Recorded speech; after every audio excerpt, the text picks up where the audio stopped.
تخيل انك تقدر تاكل من القراقيش العجوة دي بالخمس قطع يوميا في وجبة سناك وبرضه تخس، تستمتع بطعمها اللذيذ من الهشاشة والقرمشة، وفي نفس الوقت تحسسك بالشبع لساعات طويلة. ما هي مش اي وصفة قراقيش عادية، دي عالية جدا بالالياف ومن 3 مكونات وبس، سريعة وسهلة واقتصادية. جربوا واحكموا انتوا بنفسكم، من 5 قطع هتاكلوهم في وجبة سناك هتشبعوا لكام ساعة.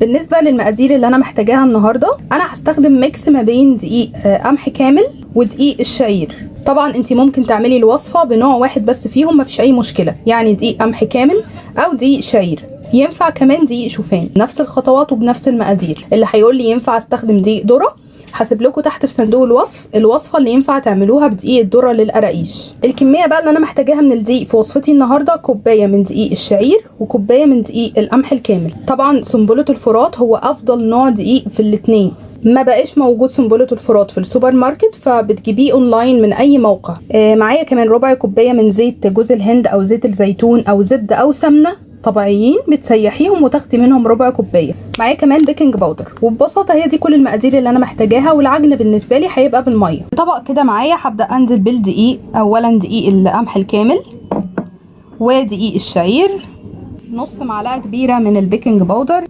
بالشكل ده تقريبا. اقلب المقادير الجافه دي كلها في بعضها. طبعا انا مش هضيف سكر خالص لان الوصفه قراقيش بالعجوه، فهكتفي بالعجوه كسكر في الوصفه. حلو جدا كده. دلوقتي هنزل عليهم بالزيت اللي هو ربع كوبايه. وعلى فكره انا ثبت كوبايه واحده من البيت في قياس كل حاجه معايا النهارده، قست بيها كوبايتين الدقيق وقست بيها ربع كوبايه زيت، وكمان هي معايا اهي ميه. هقول لكم في النهايه هحتاج قد ايه بالظبط منها. هنزل بقى كده للعجن الميه تدريجي. تمام. وهبدا اقلب الحاجات كلها كده في بعضها. العجينه دي مش محتاجه عجن، انا مجرد هقلب كله في بعضه لغايه لما تشكل معايا عجينه طريه سهله التشكيل، ولا تكون عجينه طريه ملزقه ولا تكون ناشفه ومتماسكه بزياده. طبعا كده هي لسه ناشفه قوي. العجينه دي فيها شعير وفيها قمح كامل، الاتنين بيمتصوا سوائل بطريقه جباره، عشان كده هتحتاجي ميه كتير شويه. ده كده معايا بيكون شكل العجينه. شكلت معايا عجينه طريه سهله التشكيل، ولا هي طريه ملزقه في الايد ولا هي ناشفه ومتماسكه بزياده قوي. احتجت كل كوبايه الميه الا حوالي ربع كوبايه. شايفين؟ احتجت كميه كبيره من الميه.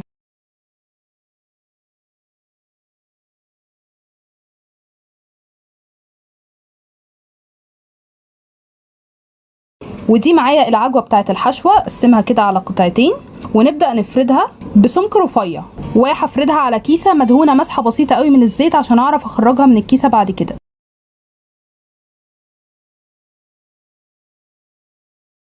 ودي تاني قطعه من العجوه فردتها برضو بالشكل ده. وبصوا السمك اللي انا فارده بيه رفيع ازاي، انا عايزاها كده لان احنا هنعمل اكتر من طبقه فوق بعض. نفس الكلام ده هبدا ان انا اعمله برضو في العجينه نفسها. هاخد كده قطعه وابدا افردها لتسهيل الشغل، يعني حاولي ان انتي تفرديها بشكل مربع. شايفين كده انا فردت قطعه العجين دي بسمك رفيع برضو اهو. شايفين كده؟ فردت القطعه التانيه من العجين بنفس السمك الرفيع، وفاضل معايا اخر قطعه من العجين ان انا افردها. دي كده معايا الصاجه اللي انا هبدا ان انا اشكل فيها دلوقتي القراقيش. اول قطعه معايا من العجين، انا عارفه ان هي مش متساويه، هنظبطها دلوقتي مع بعض. هحط عليها كده قطعه من العجوه اللي فردناها مع بعض، واظبط الحجم بقى. يعني القصاقيس بتاعه العجين دي اللي ما فيهاش عجوه هشيلها خالص.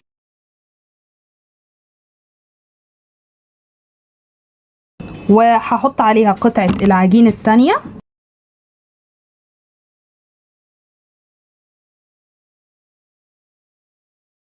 وكل حتت العجوه اللي باينه دي هحاول ان انا اغطيها بقصاقيس العجين. يلا بينا على قطعه العجوه التانيه اهي. برضو هنظبطها ونشيل الزيادات خالص، نحاول يبقى كله واخد نفس السمك. ودي معايا اخر قطعه من العجين، واحاول بقى اضغط عليهم كلهم بالطريقه دي بالنشابه. تمام. الحتت اللي في الجنب دي اللي مش متساويه هشيلها كده.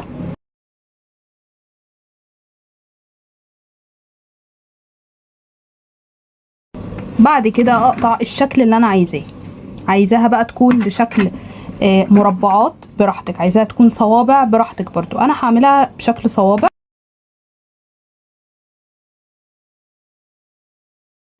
كده مثلا الصوبع. عايزه اوريكم بقى شكلها، بصوا الشكل تحفه ازاي النهائي.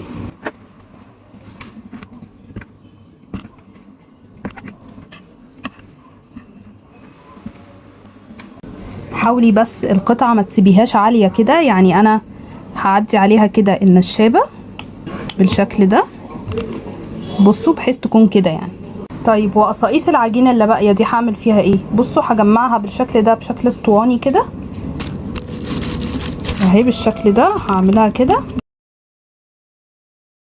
بصوا شكلها لذيذ جدا اصلا ومختلف يعني. دي كده معايا بتكون كمية القراقيش اللي طلعت معايا في النهاية. دلوقتي هدخلهم الفرن على درجة حرارة 180 في الرف الاوسط، واستنوني لما يطلع اقول لكم تفاصيل التسوية. ده كده معايا بيكون شكل القراقيش بعد خلاص ما استوت وطلعتها من الفرن، والشكل ده بجد عاجبني جدا، اللي هو قصاقيس العجينة تحفة يعني، شكله لوحده حكايه. طبعا التفاصيل التسويه هو قعد معايا حوالي من 15 ل 20 دقيقه علشان يستوي. لما بياخد لون ذهبي من تحت كده تطفي الفرن وتفتحي عليه الشوايه لغايه لما ياخد لون ذهبي من فوق الوش. بصوا بقى هو هش جدا، مقرمش من بره وهش جدا من جوه، يجنن بجد. قراقيش احلى من بتاعه المخابز والافران، وانتوا هتجربوا وهتشوفوا بنفسكم. تعالوا نشوف مع بعض كده واحده. خطيره يا جماعه بجد تحفه. بالنسبة للسعرات الحرارية في قطعة القراقيش الواحدة، هو طلع معايا 35 قطعة، الواحدة فيها 36 سعر حراري، بجد سعرات قليلة جدا. انتي تقدري تاكلي منه لغاية 4-5 قطع في وجبة سناك كده جنب كوباية القهوة بتاعتك. طعمه رهيب، هشاشة وقرمشة في نفس الوقت، وصفة خطيرة وكمان اقتصادية جدا. انا دايما براعي في الوصفات بتاعتي على قد ما اقدر تكون وصفات اقتصادية. اتمنى بجد الوصفة تعجبكم وتقوموا تجربوها وتقولوا لي فيها رأيكم بجد بيفرق معايا قوي. واشوفكم مع فيديو جديد، مع الف سلامة.